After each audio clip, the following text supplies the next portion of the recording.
மத்திய அரசு வந்து ஒரு கோல்டு மானிட்டைசேஷன் ஸ்கீம் வந்து கொண்டு வர போறதா சொல்லிட்டு இருக்காங்க. நம்ம பிரதம மந்திரி வந்து அண்மையில் பேசும்போது தங்கத்தை வாங்காதீங்க அப்படின்னு எல்லாருக்கும் ஒரு பயம் வந்த மாதிரி கேட்டீங்க இல்லையா? க்ரூட் ஆயில் பிரைசஸ் ஏறும் பொழுது தங்கம் வெள்ளியினுடைய விலைகள்ல வந்து குறையக்கூடிய வாய்ப்புகள் இருக்கக்கூடும். தங்கத்தை விட வெள்ளி வாங்குவது நன்கு இருக்கக்கூடும் என்று ஜெனரல் தம் ரூல். ETF என்று சொல்லுவோம், எக்ஸ்சேஞ்ச் ட்ரேடட் ஃபண்ட்ஸ். அது குளோபலாவே அதுல வச்சிருந்ததெல்லாம் என்ன பண்ணாங்கன்னாக்க நிறைய வித்தாங்க.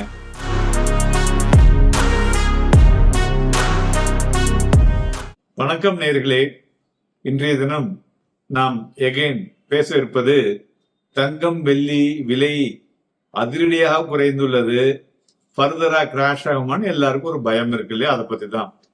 தங்கம் விலை வந்து குறையறதுக்கு முக்கிய காரணம் அப்படின்னாக்க எகைன் அந்த ஜியோ பொலிட்டிக்கல் டென்ஷன் தாங்க. அமெரிக்கா என்ன பண்ணாங்க, ஈரானோட ஒப்பந்தம் செய்யக்கூடிய இருந்த முதல் முறையான அந்த நடவடிக்கைகளை ரத்து செய்து திருப்பி அவங்க மேல வந்து குண்டு போட்டுக்கிட்டு இருக்காங்க. அதனால என்னாச்சு, உங்களுக்கு வந்து க்ரூட் ஆயில் பிரைசஸ் எகைன் $70 இருந்தது $85 per பேரலாக போய் உயர்ந்திருக்கிறது. 4 நாட்களாக இந்த ஏற்றம் இருக்கிறது. ஸோ இந்த ஏற்றத்தினால நார்மலா நம்மளுடைய நேயர்கள் எல்லோருக்குமே நாம் என்ன சொல்லி இருக்கிறோம் என்றால், க்ரூட் ஆயில் பிரைசஸ் ஏறும் பொழுது தங்கம் வெள்ளியினுடைய விலைகள்ல வந்து குறையக்கூடிய வாய்ப்புகள் இருக்கக்கூடும். ஏன்னா அந்த ட்ரேடர்ஸ் எல்லாம் இதுல இருந்து அதுக்கு ஷிஃப்ட் பண்ணுவாங்க. ஸோ ப்ரீஷியஸ் மெட்டல்ல இருந்து ஆயிலுக்கு வந்து ஷிஃப்ட் பண்ணுவாங்க. அதுதான் மறுபடியும் நடந்து கொண்டு இருக்கிறது. ஸோ இதனால என்ன ஆயிடுச்சு, தங்கம் வெள்ளியினுடைய விலையும் குறைந்து கொண்டிருக்கிறது. இரண்டாவது, இந்த மாதிரி எகைன் இந்த ஒரு போர், எகைன் வந்து எல்லா இடத்துலயும் ஒரு டென்ஷன் இருக்கிறதுனால ஜென்ரலா கமர்ஷியல் ஆக்டிவிட்டி, அதாவது கம்பெனிகள் வந்து எக்ஸ்போர்ட் இம்போர்ட் செய்வதிலே சில அழுத்தங்கள் வரக்கூடும் அல்லவா? அதனால என்ன ஆகும்னா அவங்க உபயோகப்படுத்தக்கூடிய தங்கம் வெள்ளியினுடைய உபயோகங்களும் குறையக்கூடும். ஸோ அதனால அதுவும் ஒரு காரணி என்று சொல்லலாம். மூன்றாவது, இந்த விலைகள்ல வந்து மே மாசம் வரலையும் பார்த்தோம்னா ETF என்று சொல்லுவோம், எக்ஸ்சேஞ்ச் ட்ரேடட் ஃபண்ட்ஸ். அது குளோபலாவே அதுல வச்சிருந்ததெல்லாம் என்ன பண்ணாங்கன்னாக்க நிறைய வித்தாங்க. ஆனா அதே சமயம் ஜூன் மாதம் அந்த கோல்டு ETFல வாங்கியிருக்காங்க. So first time gold ETF வந்து போன மாதம் வாங்கி உள்ளார்கள். ஸோ அதனால இப்ப வந்து தங்கம் வாங்கலாமா வாங்கக்கூடாதான்னா இதுக்கு வந்து நம்ம என்ன சொல்லுவோம்னா ஒரு ஜெனரல் கோல்டு சில்வர் ரேஷியோ அப்படின்னு சொல்லுவோம். சில்வர் இவ்வளவு அமௌண்ட்ஸ் நீங்க வச்சிருந்தீங்கன்னா கோல்டு வாங்கலாம் அப்படின்னு. அது வந்து இப்பொழுது 69%, 69ங்கிற ஒரு நம்பரை வந்து இலக்கை தொட்டுள்ளது. ஸோ இந்த 69 முதல்ல 80 இருந்தது, இப்ப 69 இருக்கு. ஸோ இதே மாதிரி 69, 60 அப்படிங்கிற லெவல் வந்ததுன்னு வச்சுங்களேன், தங்கத்தை விட வெள்ளி வாங்குவது நன்கு இருக்கக்கூடும் என்று ஜெனரல் தம் ரூல். ஸோ மேலும் ஏன் வந்து இந்த நம்ம பிரதம மந்திரி வந்து அண்மையில் பேசும்போது தங்கத்தை வாங்காதீங்க அப்படின்னு எல்லாருக்கும் ஒரு பயம் வந்த மாதிரி கேட்டீங்க இல்லையா? அது வந்து எந்த ஆபத்துக்காகவும் அவர் கூறவில்லை. நம்மளுடைய இம்போர்ட் எக்ஸ்போர்ட்ஸ் இருக்குல்ல, அதுல பாத்தீங்கன்னாக்க நிறைய அழுத்தங்கள் இருக்கின்றன. இப்ப பாத்தீங்கன்னா இது வரலையும் 760 டன் தங்கம் வந்து இறக்குமதி செஞ்சிருக்கோம். ஸோ அதுக்கு உண்டான அந்நிய செலாவணி, அதாவது டாலர், அது வெளில போகுது இல்ல. அதனால என்ன ஆகுது, டாலர் மதிப்பு ஏறுது, இந்திய ரூபாயுடைய மதிப்பு இறங்குது. ஸோ அது மாதிரி சில விஷயங்கள்னால அதுல வந்து ஒரு தடைன்னு சொல்லல, வாங்குறவங்க பொறுமையா வாங்குங்க. ஒரு 10 லட்சம் ரூபாய்க்கு நீங்க வந்து தங்கம் வச்சிருந்தீங்கன்னா அதுக்கு மேல ஃபர்தரா வாங்காதீங்க. இது ஒன்றும் தவறாக நாம் எடுத்துக்கொள்ள வேண்டிய அவசியம் இல்லை. அடுத்தது பார்த்தோம்னா, மத்திய அரசு வந்து ஒரு கோல்டு மானிட்டைசேஷன் ஸ்கீம் வந்து கொண்டு வர போறதா சொல்லிட்டு இருக்காங்க. அது எப்படி வரப்போகுது அப்படிங்கிறதுல வந்து எல்லாருக்கும் ஒரு பெரிய கவலையா இருந்துட்டு இருக்கு இல்லையா?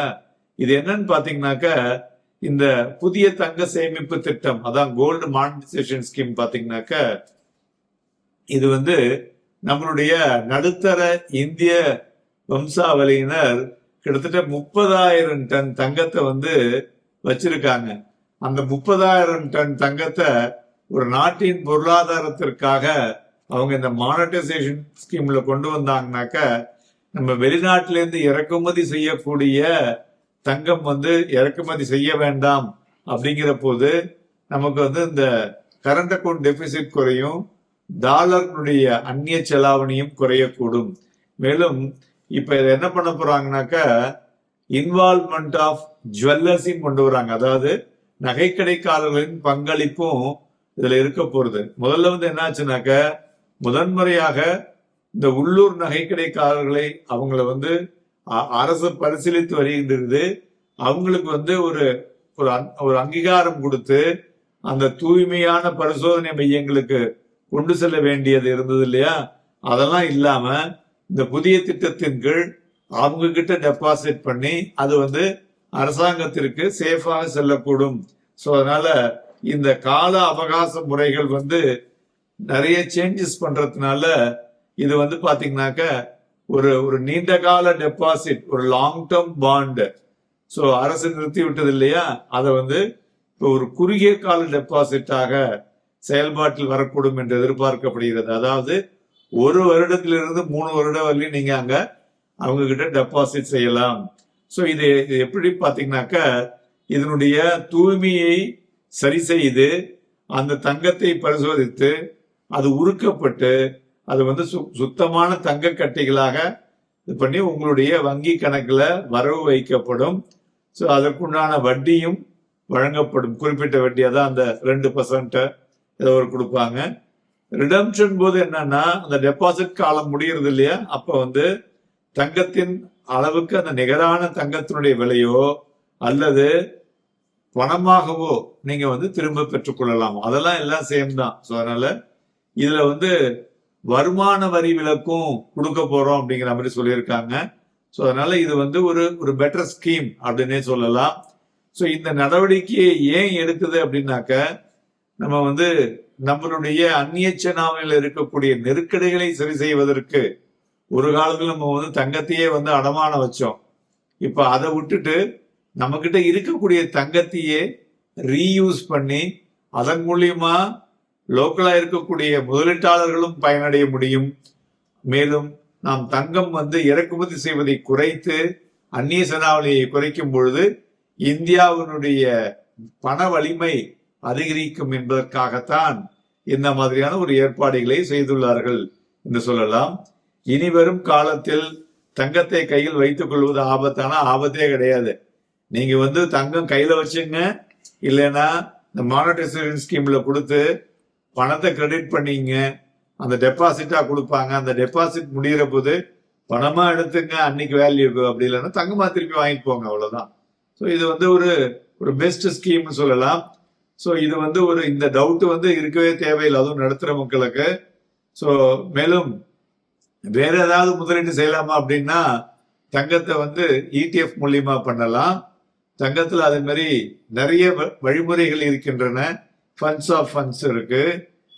இப்போ புதுசா என்எஸ்சியில வந்து கோல்டு ரெசிப்ட்னு ஒன்று கொண்டு வந்திருக்காங்க. அது இல்லாமல் முதலீடு செய்யலாம். ஸோ அதனால முதலீடு என்பது நம்மளுக்கு ஜென்ரலா போய் பிசிக்கல் தங்கம் வாங்கணுங்கிற அவசியமே கிடையாது. வேற வழிமுறைகளிலும் தங்கத்தை வாங்க முடியும். இதை பற்றி உங்களுக்கு தெரிய வேண்டும் என்றால் எங்களை அணுகுனீங்கன்னா உங்களுக்கு வந்து அதுக்குண்டான தெளிவான வழிமுறைகளை சொல்லிக் கொடுக்கிறோம். நன்றி, வணக்கம்.